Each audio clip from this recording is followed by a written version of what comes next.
Саламатсыңар балдар. Биз бүгүн силер менен химиялык байланыштын типтери деген теманы өтөбүз.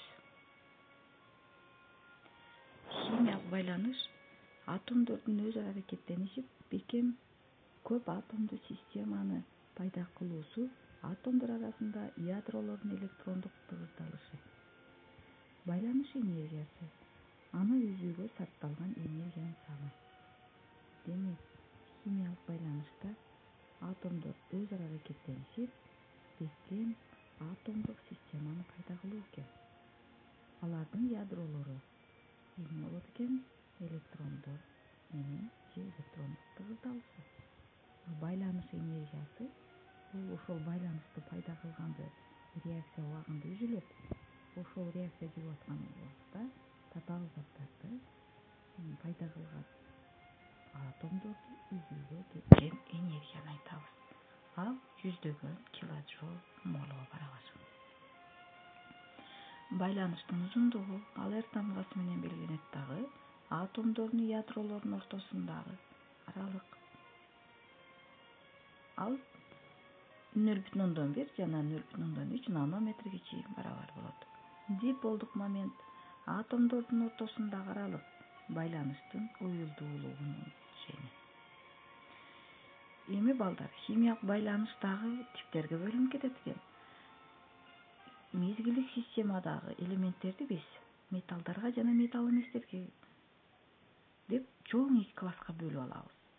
Ошол металл жана металл эмес деп 2 чоң класска бөлүп алгандан ушундан химиялык байланыштын типтери келип чыгат.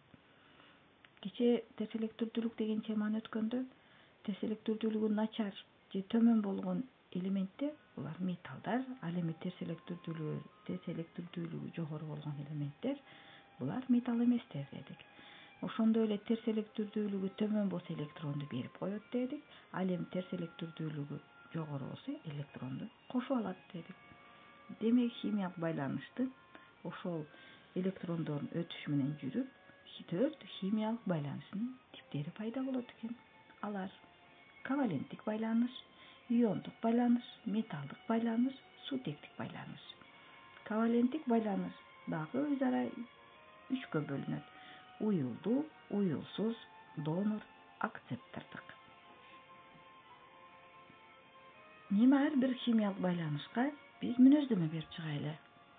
Коваленттик байланыш жалпы электрондук жуптар аркылуу жүргөн байланыш. Иондук байланыш металл жана металл эместердин ортосунда электростатикалык күчтөрдүн негизинде пайда болгон байланыш. Металлдык байланыш кристалдык торчонун чокуларындагы оң заряддалган металлдын иондорунун жана эркин жылып жүргөн валенттик электрондордун ортосунда тартылуунун негизинде пайда болгон байланыш. Демек, металлдык байланышта металлдык кристалдык торчолор пайда болот. Ошолордун торчолорунун чокуларында оң заряддалган катион болот экен, ал эми алардын ортосунда эркин жылып жүргөн валенттик электрондор. Ошол экөөнүн ортонун тартылышы менен электрон терс заряддалган, катион оң заряддалган экөөнүн тартылуусунан пайда болгон байланыш. Суутектик байланыш суутектин иону же протону менен терс электирдүүлүгү чоң фтор, хлор, кычкылтек иондорунун өз ара аракеттенишинен пайда болгон байланыш. Коваленттик байланыш бул жерде балдар силер схемасын көрүп турасыңар. Коваленттик байланыш деп эмнени айтат элек? Жалпы электрондук жуптар аркылуу жүргөн байланыш. Бул жерде суутектин белгиси H, ал эми формуласы H2 дечи элек. Демек, мына жерде көрүп турасыңар, суутектин 2 атому биригип коваленттик байланышты пайда кылып, суутектин молекуласын пайда кылды. Бул жерде коваленттик байланыштын уюлсуз коваленттик байланышы пайда болду. Хлордун 2 атому биригип, хлордун бир молекуласын пайда кылды.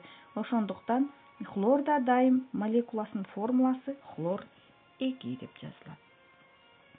Металлдык байланыш азыр биз айттык аныктамасында кристалдык торчонун чокуларында металлдын оң заряддалган иону, ал эми анын ортосунда эркин валенттик электрондор. Мына схемадан силерге сонун түрүндө көрсөтүлүп турат. Үчүнчү байланышыбыз иондук байланыш. Иондук байланышта оң жана терс заряддалган бөлүкчөлөрдүн ортосунда же металл жана металл эместин ортосунда электростатикалык тартылуунун негизинде пайда болгон байланыш дедик. Демек, бул жерде натрий металл, ал эми хлор металл эмес. Натрийдин терс электирдүүлүгү төмөн, хлордун терс электирдүүлүгү жогору. Демек, экөөнүн ортосунда заряддуу бөлүкчөгө айланат экен дагы. Натрий оң заряддуу бөлүкчө, хлор терс заряддуу бөлүкчөгө айланып, экөө тартылып, натрийдин хлориди деген иондук байланышты пайда кылган затты пайда кылат экен. Бул жерде магний менен кычкылтекти көрүп атасыңар. Андан кийин кальцийдин хлор менен болгон реакциясын дагы көрүп турасыңар. Суутектик байланыш. Суутектик байланыш деп балдар эки молекула ортосунда жүрөт. Биринчи молекуладагы суутектин атому, экинчи молекуладагы өзүнүн терс электирдүүлүгү жогору болгон фтор, суутек жана башка металл эместер менен пайда кылган байланыш. Мына үзүк байланыш, мына көрдүңөрбү, кычкылтек менен суутектин ортосундагы байланыш суутектик байланыш. Бирок суутектик байланыш бул эки молекула ичинде жүрөт. Мына балдар, эми мына жерде силерге эки түрдүү байланыш берилип атат. Коваленттик байланыштын түрлөрү. Биринчи байланыш түзүлгөндө суутек менен суутек жанагы жипче, көрдүңөрбү, экөөнүн ортосуна тең тиешелүү болуп атат. Ал эми экинчиде жипче жашыл түскө же хлорго өтүп кетти. Демек, электрон суутек менен хлордун экөөнүн терс электирдүүлүгүн салыштырганда, хлордун терс электирдүүлүгү суутекке салыштырмалуу жогору болгондуктан, ал жипче ким жака же электрон ким жака жылып атат, жуп электрон хлор жака.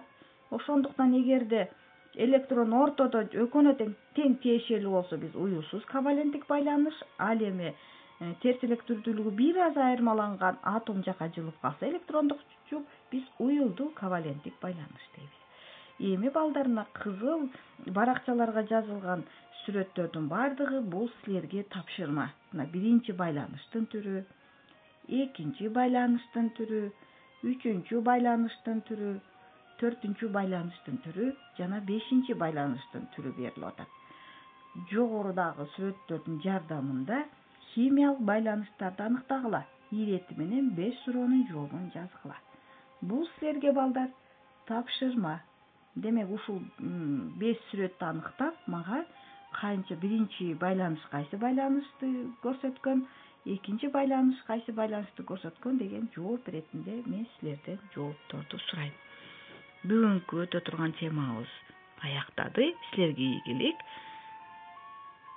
Тапшырмаларды мен өзүмүн личкама жөнөткүлө.